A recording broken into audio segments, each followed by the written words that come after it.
Number 1, हर मज़हब की क्या तालीम है? जवाब, माँ बाप का ख्याल रखना, ख़ास तौर पर जब उनकी उम्र ज़्यादा हो जाए तो उनकी खिदमत और सेहत की तरफ ध्यान देना औलाद का फ़र्ज़ है। सवाल नंबर 2, हुज़ूर सल्लल्लाहु अलैहि वसल्लम ने नौजवान को क्या नसीहत की? जवाब, हुज़ूर सल्लल्लाहु अलैहि वसल्लम ने नौजवान को नसीहत की कि अपने बूढ़े वालिद की खिदमत करता रहे।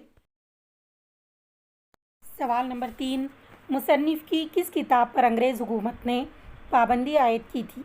जवाब, अंग्रेज़ी हुकूमत ने मुसन्निफ़ की कहानियों का पहला मजमुआ सोज़े वतन इस किताब पर पाबंदी आयद की थी। सवाल नंबर 4, मुसन्निफ़ ने बुढ़ापे को क्या कहा है? जवाब, मुसन्निफ़ ने बुढ़ापे को बचपन का दौर-ए-सानी यानी दूसरा ज़माना कहा है। सवाल नंबर 5, बूढ़ी काकी के कितने बेटे थे? जवाब, बूढ़ी काकी के 7 बेटे थे। सवाल नंबर 6, लड़के बूढ़ी काकी के साथ कैसा सलूक करते थे? जवाब, लड़के बूढ़ी काकी को परेशान करते थे। सवाल नंबर 7, बूढ़ी काकी से किसे मोहब्बत थी? जवाब, बुधराम की छोटी लड़की लाडली को बूढ़ी काकी से मोहब्बत थी। सवाल नंबर 8, रूपा कौन थी? जवाब, रूपा बुधराम की बीवी थी।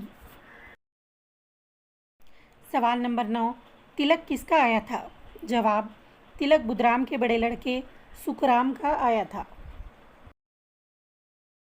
सवाल नंबर 10, बूढ़ी काकी को किस बात का अफसोस था? जवाब, बूढ़ी काकी को अपनी उजलत यानी जल्दबाजी पर अफसोस था। सवाल नंबर 11, लाडली बूढ़ी काकी के लिए क्या लाई? जवाब, लाडली बूढ़ी काकी के लिए पूरियां लाई।